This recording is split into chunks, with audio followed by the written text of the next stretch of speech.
ദേശനിവാസികളെ, നമ്മൾ കേട്ട പാട്ട് പോലെ യേശുക്രിസ്തു ഭൂമിയുടെ ഏകാധിപതിയായിട്ട് മടങ്ങി വരുവാനുള്ള സമയമായിരിക്കുന്നു. അത് അറിവ് കിട്ടിയിരിക്കും ഞങ്ങൾക്ക്, അല്ലെ അതിനെപ്പറ്റിയുള്ള ബോധം വന്നിരിക്കുന്ന ഞങ്ങള് സകല ജാതികൾക്കും ബോധം വരുത്തുവാൻ തക്കവണ്ണം തെരുക്കോണുകളിലും നിങ്ങളുടെ ഭവനങ്ങളിലും ചന്തസ്ഥലങ്ങളിലും ഘോഷിക്കുന്നു. എന്ത് ഘോഷിക്കുന്നു? യേശുക്രിസ്തു ഏകാധിപതിയായിട്ട് മടങ്ങി വരുവാൻ പോകുന്നു. നിങ്ങൾക്ക് എല്ലാവർക്കും അറിയാം, 2000 വർഷങ്ങൾക്ക് മുമ്പ് അതൊരു ചരിത്ര സംഭവമാണ്, ഒരു ഹിസ്റ്ററിയാണ്. ഇന്ന് AD 2025 എന്ന് പറഞ്ഞു കഴിഞ്ഞാൽ യേശുക്രിസ്തു നമുക്ക് വേണ്ടി മരിച്ചിട്ട് 2025 വർഷമായിട്ട് ആയി തീർന്നിരിക്കുന്നു.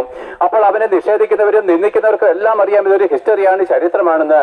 ആയാൽ പ്രിയപ്പെട്ടവരെ, യേശുക്രിസ്തു മടങ്ങി വരുമ്പോൾ നമ്മുടെ അവസ്ഥ എന്തായിരിക്കും എന്നുള്ളതിനെ പറ്റി നിങ്ങൾക്കൊന്ന് സൂചന തരേണ്ടത് ആവശ്യമില്ലയോ? ആയാൽ നമ്മളെല്ലാവരും കേട്ടിരിക്കുന്ന പോലെ 2025 വർഷങ്ങൾക്ക് മുമ്പ് യേശുക്രിസ്തു കാൽവറി ക്രൂശിൽ മരിച്ചു. നോക്കുവിന് അടിയേറ്റ്, തുപ്പലേറ്റ്, മനുഷ്യരുടെ പരിഹാസമേറ്റ്, ആരും സഹായമില്ലാത്ത വണ്ണം ഒരു മരക്കുരിശിലെ കാൽവറി കുന്നിന് മേലെ 2 കള്ളന്മാരുടെ നടുവിലായിട്ട് അവൻ തൂങ്ങിക്കിടക്കേണ്ടി വന്നു. പാപികളും നികൃഷ്ടന്മാരായിരിക്കുന്ന യഹൂദന്മാരും പാപികളും ക്രൂരന്മാരായിരിക്കുന്ന റോമൻ പടയാളികളുടെ മുഖത്ത് തുപ്പുന്നു. അവന്റെ ശരീരം അടിയേറ്റ് തകർക്കപ്പെടുന്നു. അവന്റെ വായിൽ ഒരു വഞ്ചനയും ഉണ്ടായില്ല. അവൻ ഒരു വാക്ക് പോലും മറുത്ത് പറയാതെ, ഒരു വാക്ക് പോലും തിരിച്ചു പറയാതെ സകല കഷ്ടങ്ങളും ഏറ്റുകൊണ്ട് എന്റെ പിതാവേ, എന്റെ ആത്മാവിനെ തൃക്കരങ്ങളിൽ ഫലമേൽപ്പിക്കുന്നു എന്ന് പറഞ്ഞുകൊണ്ട് തന്റെ ജീവിതത്തെ അവിടെ അവസാനിപ്പിക്കുകയാണ്. എന്നാൽ പ്രിയപ്പെട്ടവരെ, പിന്നെ നടന്ന ചരിത്ര സംഭവം, യേശുക്രിസ്തു അടക്കപ്പെട്ടുവെങ്കിലും 3-ാം ദിവസം ഉയർത്തെഴുന്നേൽക്കേണ്ടി വന്നു. ആ യേശുക്രിസ്തു സ്വർഗത്തിലേക്ക് തന്റെ ശിഷ്യന്മാർ കാണുക ഉയരത്തിലേക്ക് പറന്നുപോയി. ആ യേശുക്രിസ്തു മടങ്ങി വരുവാനുള്ള സമയമായിരിക്കുമ്പോഴേ അവൻ ഇനി മടങ്ങി വരുന്നത് മുൾക്കിരീടം ചൂടുവാനല്ല, അവൻ ഇനി മടങ്ങി വരുന്നത് അടിയേൽക്കുവാനല്ല, ഇനി അവൻ തുപ്പലേൽക്കുവാനല്ല. അന്ന് അവൻ വന്നപ്പോൾ ഇങ്ങനെ പ്രബോധിപ്പിച്ചു, ഞാൻ നീതിമാന്മാരെ തേടിയല്ല പാപികളെ തേടിയത്രേ ലോകത്തിലേക്ക് വന്നത്. രോഗികൾക്കല്ലയോ വൈദ്യനെ കൊണ്ട് ആവശ്യം, ഞാൻ നീതിമാന്മാരെ തേടിയല്ല പാപികളെ തേടിയത്രേ ലോകത്തിലേക്ക് വന്നത്.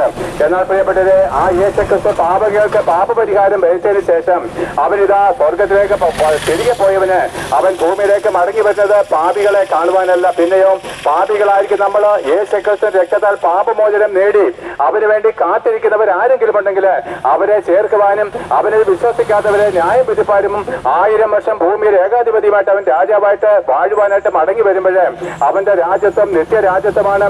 അവന്റെ ചെങ്കോൽ നീതിയുള്ള ചെങ്കോലാണ്, അതിന് അവസാനം വരികയുമില്ല. എന്ന് മാത്രമല്ല, സകല ജാതിക്കാരും ഭാഷക്കാരും വംശക്കാരും അവന്റെ മുമ്പിൽ മുഴങ്കാലം അടക്കേണ്ടത് ആവശ്യമാണ്. അവൻ സർവശക്തിയുള്ള ദൈവമായിട്ട് സകല അധികാരത്തോടുകൂടി മടങ്ങി വരുമ്പോൾ ആവട്ടെ എന്റെ പ്രിയപ്പെട്ടവരെ, പണ്ട് 2000 വർഷങ്ങൾക്ക് മുമ്പ് കണ്ട നിസ്സഹായാവസ്ഥയിൽ ആ ക്രൂശിൽ തൂക്കിക്കടത്തുകൊണ്ട് നിന്ന് ഏൽക്കുന്നവനായിട്ടല്ല രാജ്യത്വം പ്രാപിച്ച് മടങ്ങി വരുന്ന ഈ യേശുക്രിസ്തുവിനെ, അല്ലെങ്കിൽ എന്താണ് ഈ ക്രിസ്ത്യാനികളായിരിക്കുന്ന കത്തോലിക്കരൊക്കെ ഇപ്പോഴും യേശുക്രിസ്തുവിനെ ഉണ്ണി യേശുവായിട്ട് മഴയിൽ വെച്ച് താരാട്ട് പാടുമ്പോൾ ഇതാ ബൈബിളിനകത്ത് അവനെ പറ്റി ഒരു രൂപം പറയുന്നുണ്ട്.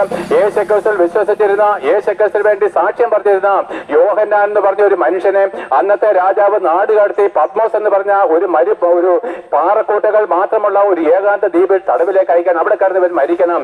എന്നാൽ പ്രിയപ്പെട്ടവരെ, അവിടെ അവൻ ആ വിവശതയിൽ കടക്കുമ്പോഴും മരണാസനായിട്ട് ആ പട്ടിണിയില്, ആ വെള്ളമില്ലാത്ത അവസ്ഥയിലെ കൊടും ചൂടിലും ആ തണുപ്പിലും കടക്കുമ്പോൾ അവൻ ഒരു ദർശനം കാണുകയാണ്. ഞാൻ നിന്നോട് അറിയിക്കുന്ന ഈ ദൂത് സഭകൾക്ക് എഴുതി അറിയിക്കണമെന്ന്. അവൻ തിരിഞ്ഞു നോക്കിയപ്പോൾ അവന്റെ ഒരു വ്യക്തിത്വത്തെ കാണുകയാണ്. 7 നക്ഷത്രം വലം കൈയിൽ പിടിച്ചുകൊണ്ട്, 7 നക്ഷത്രം വലം കൈയിൽ പിടിച്ചുകൊണ്ട്, മാറത്ത് പൊൻകച്ച കെട്ടിയവനും ഇതാ അവൻ തലയിൽ രാജമുടി ചൂടിയവനുമായിരിക്കുന്ന ഒരുവന്, അവന്റെ കാലുകള് ആ ഊതിക്കഴിച്ച വെള്ളോടിന് സദൃശ്യമായിരിക്കുന്നവന്, പെരുവെള്ളത്തിന്റെ ഇരച്ചിൽ പോലെ സ്വരമുള്ളവന്, 7 നക്ഷത്രം വലം കയ്യിൽ പിടിച്ച് 7 നിലവിൽക്കടെ മധ്യ ഉലാവുന്നവനായിരിക്കുന്ന, സൂര്യനെ പോലെ മുഖം പ്രകാശിക്കുന്ന അതിജാലക്കത്തെ കണ്ണുള്ളവനെ അവിടെ കാണുകയാണ്. ഈ രൂപം കണ്ടുകൊണ്ട് ഈ യോഹന്നാൻ അവന്റെ മുമ്പിൽ കമഴ്ന്നു വീടുകൊണ്ട് മരിച്ചവനെ പോലെ കമഴ്ന്നു വീഴുമ്പോൾ അവന്റെ ആണിപ്പഴുതുള്ള കരം അവന്റെ തലയിലേക്ക് വെച്ചുകൊണ്ട് കർത്താവ് പറയാണ്, എഴുന്നേൽപ്പൻ, ഭയപ്പെടേണ്ട, ഞാൻ ആദ്യനും അന്ത്യനുമാകുന്നു, ഞാൻ മരിച്ചവനായിരുന്നു, ഇതാ ഇപ്പോഴും ജീവിച്ചിരിക്കുന്നുവെന്ന്. പ്രിയപ്പെട്ടവരെ, ഈ ക്രിസ്തുവിനെ തള്ളിക്കളഞ്ഞുകൊണ്ട് നമുക്ക് എവിടെ ജീവിക്കുവാൻ കഴിയും? അയ്യോ, അവൻ ഉണ്ണി യേശുവല്ലെന്ന്, അവൻ കാൽവറി ക്രൂശിൽ കിടക്കുന്ന ഒരു കർത്താവുമല്ല, പിന്നെയോ അവിടെ എല്ലാം കടന്നുപോയി. പ്രിയപ്പെട്ടവരെ, അവൻ മരിച്ചിട്ട് അടക്കപ്പെട്ട് ഉയർത്തെഴുന്നേറ്റ് ഭൂമിയുടെ ഏകാധിപതിയായിട്ട് മടങ്ങി വരുവാനുള്ള സമയമായിരിക്കാല് അവന്റെ രാജ്യത്വത്തിന് മുമ്പിൽ നിൽക്കുവാൻ യോഗ്യമായിരിക്കുന്ന ഒരു രാജ്യത്വം ഭൂമിയിലില്ല. എല്ലാ രാജാക്കന്മാരും അവന്റെ മുമ്പിൽ മുഴങ്കാലം അടക്കും. ഇന്നാണ് യേശുക്രിസ്തു മടങ്ങി വരുന്നെങ്കിൽ അമേരിക്കൻ പ്രസിഡന്റ് മോദി അവന്റെ മുമ്പിൽ മുഴങ്കാലുമടക്കും. നമ്മുടെ പ്രധാനമന്ത്രി അമേരിക്കൻ പ്രസിഡന്റ് ട്രംപ് അവന്റെ മുമ്പിൽ മുഴങ്കാലുമടക്കും. നമ്മുടെ പ്രധാനമന്ത്രി മോദി അവന്റെ മുമ്പിൽ മുഴങ്കാലുമടക്കും.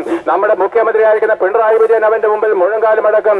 എന്നാണ് സകല നാവും യേശുക്രിസ്തു കർത്താവിന്റെ പിതാവായ ദൈവത്തിന്റെ മഹത്വത്തിനായിട്ട് ഏറ്റു പറയുന്ന വലുതും ഭയങ്കരവുമായിരിക്കുന്ന ആളെടുത്തിരിക്കാല്. അയ്യോ, പാപം ചെയ്ത് ഓരോ ദിവസം നരകാക്കിയിലേക്ക് ഒഴുകിപ്പോകുന്നവരെ അവൻ നിങ്ങളോട് പറയുകയാണ്, പാപ വഴികളെ വിട്ടുതിരിയുവാൻ മാനസാന്തരപ്പെടുവിന്.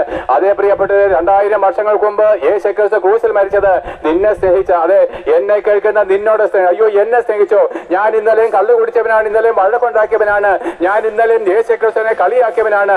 അതേ പ്രിയപ്പെട്ടവനെ, നിന്നെ എന്നിട്ടും ദൈവം സ്നേഹിക്കുന്നു. യേശുക്രിസ്തു ദൈവമാണെന്ന് ചോദിച്ച നാവായത്, യേശുക്രിസ്തുവിനെ പ്രസംഗിച്ച ഉപദേശമാരെ പരിഹരിച്ച നാവായത്. എന്നാൽ യേശുക്രിസ്തുവിനെ പ്രസംഗിപ്പാൻ തക്കവണ്ണം ദൈവം എന്നെ ശുദ്ധീകരിച്ചെങ്കിൽ നിന്നെ ശുദ്ധീകരിപ്പാൻ അവന്റെ രക്തം മതിയായതാണ്. അതുകൊണ്ട് നിന്നെ സ്നേഹിച്ചിട്ടത്രേ യേശുക്രിസ്തു മരിച്ചത്. 2000 വർഷങ്ങൾക്ക് മുമ്പ് ഭൂമിയുടെ മധ്യഭാഗമായിരിക്കുന്ന യെരുശലേമില് ആ ഗോൽഗോഥ മലമുകളില് ആകാശത്തിനും ഭൂമിക്കും മധ്യേ ദൈവത്തിനും മനുഷ്യർക്കും ഇടയിൽ നിന്നുകൊണ്ട് 2 കള്ളന്മാരുടെ മധ്യേ 3 ആണിമേൽ അവൻ നട്ടുച്ചവയിൽ തൂങ്ങിക്കിടന്നുകൊണ്ട് എന്റെ ദൈവമേ നീ എന്നെ കൈവിട്ടത് എന്തേന്ന് നിലവിളിച്ചുകൊണ്ട് തന്റെ പ്രാണനെ ഉപേക്ഷിച്ചത് നിന്നോടുള്ള വ്യക്തിപരമായിരിക്കുന്ന സ്നേഹമാണ്. അയ്യോ, അത്രമാത്രം ദൈവം നിന്നെ സ്നേഹിക്കുന്ന കാരണം എന്താണെന്നറിയാമോ? ഈ യേശുക്രിസ്തുവിനെ കൂടാതെ നീ മരിക്കുകയാണെങ്കിൽ ഒരു നാൾ നിനക്ക് സ്വർഗീയമായിരിക്കുന്ന അവസ്ഥയിലേക്ക് പോകാൻ കഴിയത്തില്ല. നീ ക്രിസ്തുവിനെ കൂടാതെയാണ് മരിക്കുന്നതെങ്കിൽ, പാപമോചനം നേടാതെയാണ് മരിക്കുന്നതെങ്കിൽ, നീ കത്തോലിക്കനോ മർത്തോമയോ ഹിന്ദുവോ മുസ്ലിമോ ആരുമായിക്കോട്ടെ, യേശുക്രിസ്തുവിന്റെ രക്തത്താലുള്ള പാപമോചനം നേടാതെ നീ പാപിയായിട്ടാണ് അടക്കപ്പെടുന്നതെങ്കിൽ അയ്യോ, ഭയങ്കരമായിരിക്കുന്ന ഒരു നരകവിധി എന്നെ കാത്തിരിക്കുന്നുണ്ട്. അതുകൊണ്ട് പാപത്തിന്റെ ശമ്പളം മരണമാണെന്നുള്ള ദൈവകോടതിയുടെ മുമ്പിൽ നിനക്ക് പകരക്കാരനായിട്ട് ക്രിസ്തു മരിച്ചു. നിന്റെ പാപത്തിന്റെ ശിക്ഷ ദൈവകോടതിയുടെ മുമ്പിൽ അവൻ ഏറ്റു. അതേ പ്രിയപ്പെട്ട അത്യുന്നതനായിരിക്കുന്ന ദൈവം തന്റെ പുത്രനായിരിക്കുന്ന ക്രിസ്തുവിനെ താണ ലോകത്തിലേക്ക് അയക്കുമ്പോഴേ അവനിൽ വിശ്വസിക്കുന്ന ഏവനും പാപമോചനം നേടാൻ ദൈവം ആഗ്രഹിച്ചു. തന്റെ ഏകജാതനെ പുത്രൻ വിശ്വസിക്കുന്ന ഏവനും നശിച്ചു പോകാതെ നിത്യജീവൻ പ്രാപിക്കേണ്ടതിന് ദൈവം അവനെ നൽകുവാൻ തക്കവണ്ണം നമ്മളെ ഓരോരുത്തരെയും സ്നേഹിച്ചിരിക്കുന്നു. ആ യേശുക്രിസ്തു മരിച്ചു, അവൻ അടക്കപ്പെട്ടു. ദൈവമോ മരണഭാഷങ്ങളെ അഴിച്ചിട്ട് 3-ാം ദിവസം അവർ ഉയർത്തെഴുന്നേൽപ്പിച്ചത് വഴി ഞാൻ ആദ്യം പറഞ്ഞതുപോലെ കർത്താവ് മടങ്ങി വരുവാനുള്ള സമയമായിരിക്കുന്നു. ലോകമെങ്ങും യുദ്ധങ്ങളും യുദ്ധശ്രുതികളും കൊണ്ട് നിറഞ്ഞിരിക്കുന്നു. ഈ ഇസ്രയേലിന്റെ യുദ്ധം തീരത്തില്ല പ്രിയപ്പെട്ടവരെ, തീരത്തില്ല. അത് അനേക രാജ്യങ്ങളിലേക്ക് കത്തിപ്പടരും. ഈ ലോകം സമാധാനമില്ലാതെ നശിക്കാൻ പോകുകയാണ്. എന്നാൽ അസമാധാനത്തിന് നടുവില് യേശുക്രിസ്തു മടങ്ങി വരും. ആ തന്നെ വിളിച്ചപേക്ഷിക്കുന്ന ഏവനെ രക്ഷിപ്പാൻ തക്കവണ്ണം, ഈ ദുഷ്ടലോകത്ത് നമ്മളെ മാനസാന്തരപ്പെടുത്തി രക്ഷിപ്പാൻ തക്കവണ്ണം യേശുക്രിസ്തു ഭൂമിയിലേക്ക് മടങ്ങി വരുമ്പോൾ മാത്രമേ ഭൂമിയിൽ സമാധാനം ഉണ്ടാകത്തുള്ളൂ. അന്ന് യുദ്ധം തീരും, അന്ന് മതങ്ങളില്ലാതെ തീരും, രാഷ്ട്രീയ നേതാക്കന്മാർ ഉണ്ടാകുകയില്ല, കള്ളുകൂടി നിൽക്കും, ഇവിടെ ഡൈവേഴ്സ് ഉണ്ടാകത്തില്ല, സമാധാനവും സന്തോഷവും കൊണ്ട് നിറയുന്ന 1000 ആണ്ട് യേശുക്രിസ്തു മടങ്ങി വന്നിട്ടില്ലാതെ ഭൂമിയിൽ സമാധാനം ഉണ്ടാകത്തില്ല. അന്ന് യെരുശലേമിൽ സമാധാനം ഉണ്ടാകത്തുള്ളൂ. യെരുശലേമിന്റെ സമാധാനം സർവ്വലോകത്തിന്റെ സമാധാനമായിട്ട് തീരും. ആകിയാൽ പ്രിയപ്പെട്ടവരെ, അന്നത്തെ ദിവസം നിന്റെ അവസ്ഥ എന്താണ്? നീ നരകാഗ്നിയിലേക്ക് ഒടുങ്ങിപ്പോകുമോ? യേശുക്രിസ്തു അല്ലാതെ സ്വർഗത്തിൽ നിന്ന് വരുവാൻ മറ്റൊരുവനില്ല. അവനല്ലാതെ ഒരു പുരുഷൻ നിന്നെ രക്ഷിപ്പാനോ ശിക്ഷിപ്പാനോ ഇല്ലാത്തത് കൊണ്ട് അവൻ നിങ്ങളോട് പറയുന്ന ഒരു കാര്യമുണ്ട്, എന്റെ കുഞ്ഞാൻ, നിന്റെ പൊന്നും വെള്ളിയൊന്നും എനിക്ക് വേണ്ട, നീ ഒന്ന് മാനസാന്തരപ്പെടാമോ? അതേ, നിന്റെ പാപ വഴികളെ വിട്ടുതിരിഞ്ഞ് സത്യദൈവമായിരിക്കുന്ന ക്രിസ്തുവിനെ രക്ഷകനായിട്ട് സ്വീകരിപ്പാൻ, ഏകരക്ഷകനും ഏകകർത്താവുമായിട്ട് അംഗീകരിപ്പാൻ നിനക്ക് മനസ്സുണ്ടെങ്കിൽ ദൈവപ്രസാദം നിന്റെ മേൽ വരും. ഇതാ ദൈവത്തിന്റെ വചനം പറയുന്നു, ഭൂമിയിൽ ദൈവപ്രസാദമുള്ള മനുഷ്യർക്ക് സമാധാനം. ഭൂമിയിൽ ദൈവപ്രസാദമുള്ള മനുഷ്യർക്ക് സമാധാനം. നിനക്ക് സമാധാനമില്ലാത്തതിന്റെ കാര്യം എന്താണ്? ദൈവത്തിന്റെ പ്രസാദം വന്നിട്ടില്ല. ദൈവത്തിന്റെ പ്രസാദം വരാത്തതിന്റെ കാര്യം എന്താണ്? തന്റെ പുത്രനായിരിക്കുന്ന ക്രിസ്തുവിൽ നീ വിശ്വസിച്ചില്ല. കർത്താവേ, ദൈവത്തിന് പ്രസാദമുള്ള പ്രവൃത്തി എന്താകുന്നു? യഹൂദന്മാർ ചോദിച്ചു. കർത്താവ് പറഞ്ഞു, ദൈവം ലോകത്തിലേക്ക് അയച്ചവനിൽ വിശ്വസിക്കുന്ന അത്രയും നിങ്ങളുടെ ദൈവത്തിന് പ്രസാദമുള്ള പ്രവൃത്തി. അതേ, ഒരു മനുഷ്യനിൽ ദൈവം പ്രസാദിക്കണമെങ്കിൽ അവൻ തന്റെ പുത്രനായിരിക്കുന്ന ക്രിസ്തുവിനെ അംഗീകരിക്കണം, വിശ്വസിക്കണം. അത് വിശ്വസിക്കാത്ത ഏവനും തീപ്പൊയ്യിലേക്ക് തള്ളപ്പെടും. ആകിയാൽ യേശുക്രിസ്തു മടങ്ങി വരുവാനുള്ള സമയമായിരിക്കൽ എന്റെ പ്രിയപ്പെട്ടവരെ, ഉന്നത പാപങ്ങളെ താഴ്ത്തുവിന്, നഗരഹൃദയങ്ങളെ വിട്ടുകളവിന്. യൗവനക്കാരൻ, നിന്റെ യൗവനം തീർന്നു പോകത്തില്ലയോ? നിന്റെ യൗവനം തീർന്നു പോകും. നിന്റെ ഉരുക്ക് പുഷ്ടികൾ നാളെ എന്താണ്? അയഞ്ഞു പോകും, ദുർബലമായിട്ട് തീരും. മറ്റൊരുത്തൻ താങ്ങിപ്പിടിച്ച് നടത്തിന്റെ വാർദ്ധക്യത്തിലേക്ക് നീ വരികയാണ്. അതുകൊണ്ട് യൗവനക്കാരൻ, നിന്റെ യൗവനത്തിൽ നീ അഹങ്കരിക്കല്ലേ. യൗവനക്കാർത്തികളെ, നിങ്ങളുടെ സൗന്ദര്യത്തിൽ ലാവണ്യത്തിൽ നിങ്ങൾ അഹങ്കരിക്കല്ലേ. നിന്റെ ശരീരവും നാളെ ശുഷ്കിച്ചു പോകും, സൗന്ദര്യം ഇല്ലാതെയായിട്ട് തീരും. നിന്റെ ലാവണ്യം നഷ്ടപ്പെട്ടു പോകും. നിന്നെയും ആർക്കും വേണ്ടാത്തവണ്ണം നീ ദരിദ്രയായിട്ട് തീരും. എന്നാൽ പ്രിയപ്പെട്ടവരെ, കർത്താവിൽ വിശ്വസിക്കുന്ന ഏവരും രക്ഷിക്കപ്പെടും എന്നുള്ള വചനം പറയുന്നു. ആകിയാൽ മാനസാന്തരപ്പെട്ടതിന് ശേഷം യേശുക്രിസ്തുവിനെ ഏകരക്ഷകനും കർത്താവും ദൈവമായിട്ട് അംഗീകരിച്ച് അവനെ മാത്രമേ ആരാധിക്കാവുന്നുള്ള ദൈവകോട് നിയമത്തിലേക്ക് വന്നതിന് ശേഷം നിങ്ങൾ പാപമോചനത്തിനായിട്ട് സ്നാനമേൽക്കുമ്പോൾ ദൈവം തന്റെ പരിശുദ്ധാത്മാവിനെ നമുക്ക് തരും.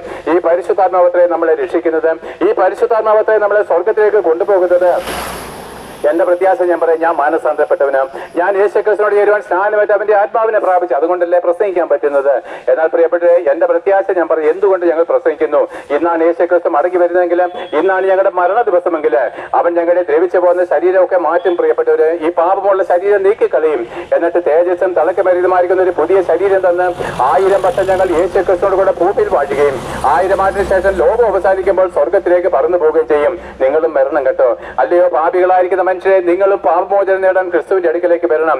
അവന്റെ രക്തം സകല പാപവും പോക്കി നമ്മളെ ശുദ്ധീകരിക്കും. നിന്റെ കഴിഞ്ഞ കാലങ്ങൾ ചെയ്ത പാപങ്ങളെ അവൻ മായ്ച്ചു കളയും, സ്വർഗത്തിൽ നിന്ന് എന്നേക്കുമായിട്ട് നീക്കം ചെയ്യും. പ്രിയപ്പെട്ടവരെ, ഇല്ല നിങ്ങൾക്ക് ഇത് വേണ്ടായെങ്കിലോ, ഇന്നാണ് ക്രിസ്തു വരുന്നതെങ്കിൽ ഇന്നേക്ക് 1000 ആണ്ട് തികയുന്ന ലോകം അവസാനിക്കുമെന്നും, അന്ന് മരിച്ചടക്കപ്പെട്ട എല്ലാവരും പാപമോചനം നേടാതെ മരിച്ചെടുത്ത പുരോഹിതന്മാരുൾപ്പെടെ കല്ലറകളെ വിട്ട് എഴുന്നേറ്റ് വന്ന് അവർ യേശുക്രിസ്തുവിന്റെ സിംഹാസനത്തിന്റെ മുമ്പിൽ നിൽക്കുമ്പോഴും ഈ പ്രസംഗം വെച്ചും ദൈവവചനം വെച്ച് നിങ്ങളെ ന്യായം വിധിക്കുമ്പോൾ നിങ്ങളുടെ എണ്ണമില്ലാത്ത രഹസ്യങ്ങളും പാപങ്ങളും അവൻ പരസ്യപ്പെടുത്തി അവൻ തന്നെ നിത്യമായിരിക്കുന്ന നരകത്തിലേക്ക് എറിഞ്ഞു കളഞ്ഞാല്, അന്ന് സൂര്യനില്ല, ചന്ദ്രനില്ല, നക്ഷത്രങ്ങളില്ല, അന്ന് കാലമില്ല, സമയമില്ല, ആ നരകാഗ്നിയിലേക്ക് നമ്മൾ വീണ് കഴിഞ്ഞാല് ഒരു മടങ്ങി വരവ് സാധ്യമല്ല. ഒരു പുരോഹിതന്മാരും കല്ലറയിൽ കൊണ്ട് കുന്തിരിക്കാൻ പോകാൻ രക്ഷ പ്രാപിക്കത്തില്ല.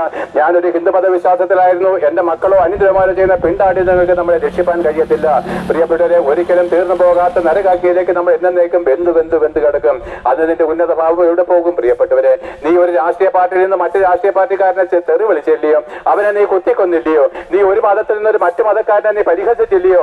എന്റെ പ്രിയപ്പെട്ടവരെ, നരകത്തിൽ പ്രത്യേകിച്ച് മതമില്ല കേട്ടോ. നരകത്തിൽ പ്രത്യേകിച്ച് രാഷ്ട്രീയക്കാരും കൊടി അടയാളങ്ങളും ഇല്ല. പ്രിയപ്പെട്ടവരെ, യേശുക്രിസ്തുവിനെ കൂടാതെ മരിച്ച സകല ജാതി ഭക്തരും നരകത്തിൽ ഒടുങ്ങിപ്പോകുമ്പോൾ അന്ന് നിങ്ങൾ ദുഃഖിക്കും. കർത്താവേ, ഭൂമിയിൽ ജീവിച്ചിരുന്നപ്പോൾ നിന്നെ അറിയുവാൻ ഞങ്ങൾക്ക് കഴിഞ്ഞില്ല. ഞങ്ങളുടെ സുവിശേഷകന്മാരെ നിന്നെ പറ്റി പറഞ്ഞതാണ് ഞങ്ങൾ കേട്ടില്ല. ഇനി ഒരു പ്രയോജനമില്ല. പ്രിയപ്പെട്ടവരെ, എല്ലാ കമ്മ്യൂണിസ്റ്റുകാരും BJP-കാരും അല്ലെങ്കിൽ എന്താണ് കോൺഗ്രസ്സുകാരും എല്ലാം ഒരു നരകാഗ്നിയിലേക്ക് ഒടുങ്ങിപ്പോകുമ്പോൾ, എല്ലാ പാപികളും എല്ലാ ജാതി മതസ്ഥരും ഒരു നരകാഗ്നിയിലേക്ക് ഒടുങ്ങിപ്പോകുമ്പോൾ, ക്രിസ്തീയ മതവിശ്വാസികൾ ഉൾപ്പെടെ നരകാഗ്നിയിലേക്ക് ഒടുങ്ങിപ്പോകുമ്പോൾ നിങ്ങൾ നരകാഗ്നിയിലേക്ക് പോകണ്ട. മാനസാന്തരപ്പെടുവാൻ നിങ്ങൾക്ക് മനസ്സുണ്ടെങ്കിൽ നിന്റെ പാപം എത്ര കടും ചുവപ്പായിരുന്നാലും അത് ഹിമം പോലെ വെളുപ്പിക്കുന്ന യേശുക്രിസ്തുവിലേക്ക് തിരിഞ്ഞ് മാനസാന്തരപ്പെട്ട് സ്നാനമേറ്റ് ആത്മാവിനെ പ്രാപിച്ച് വിശുദ്ധിയോടെ ജീവിക്കുന്നുവെങ്കിൽ അവൻ നമുക്ക് ഒരിക്കലും തീർന്നു പോകാത്ത സ്വർഗം ഒരുക്കിയിരിക്കുന്നു എന്നുള്ള സാധുവത്വാനം ഘോഷിച്ചുകൊണ്ട് അപ്പന്മാരും അമ്മമാരുമായിട്ടുള്ളവരെ നിങ്ങളുടെ കുഞ്ഞുകുട്ടികളെയും ചേർത്ത് നിങ്ങൾ സ്വർഗത്തിലേക്ക് ക്രിസ്തു മുഖാന്തരം പ്രവേശിച്ചുകൊള്ളുന്നു ഘോഷിച്ചുകൊണ്ട് ഈ പ്രസംഗം ഇവിടെ നിർത്തുകയാണ്. വിശ്വസിക്കുന്ന ഏവരെയും യേശുക്രിസ്തു മുഖാന്തരം ദൈവം അനുഗ്രഹിക്കട്ടെ.